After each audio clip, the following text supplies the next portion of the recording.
In this video, I'm going to show you guys how to change out your lower ball joint. This is a good thing to do if you have the older Sequoias, Forerunners, and Tundras. I'll put a list below if your vehicle year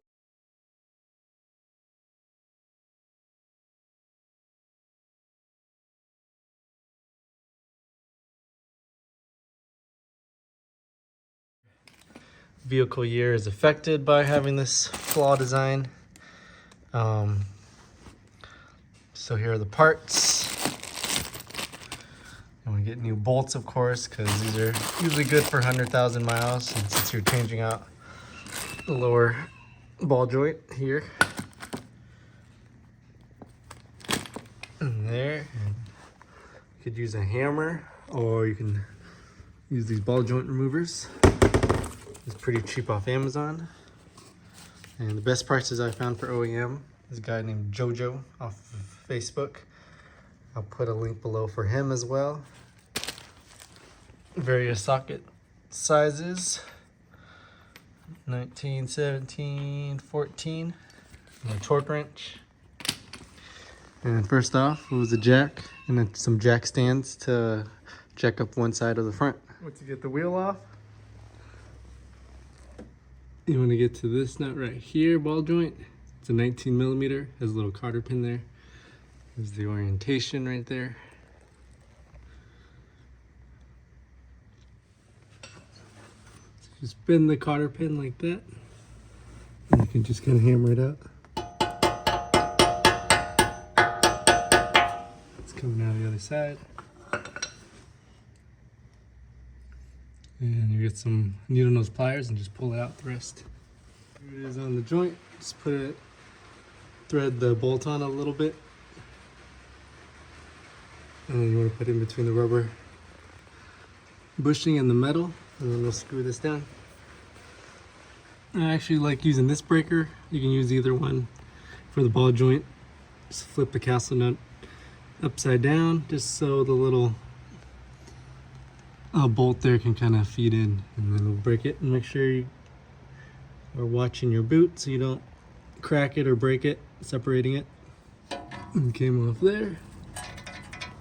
And there's that. Boot still looks good.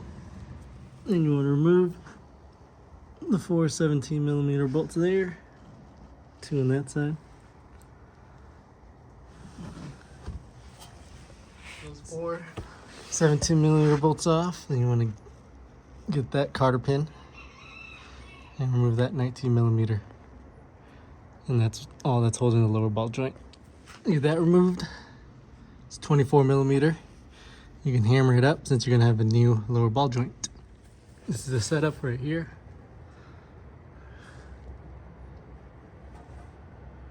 And it won't be on as straight just because of everything's kind of in the way, but you should be able to still get it off. Now that the nut's free and this is free, you can just lift it up and take out your ball joint. Clean everything off.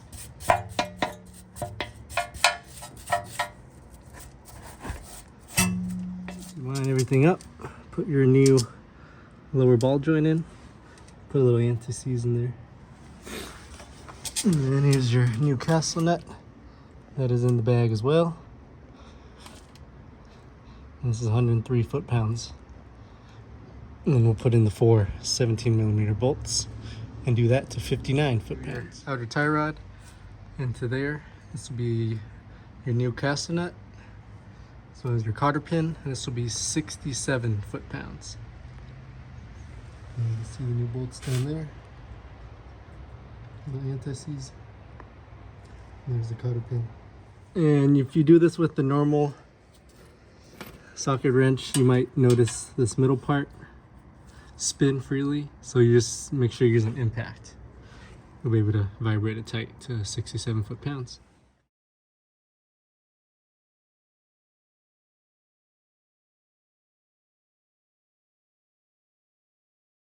Pop your wheel back on, 83 foot-pounds for the lug nuts.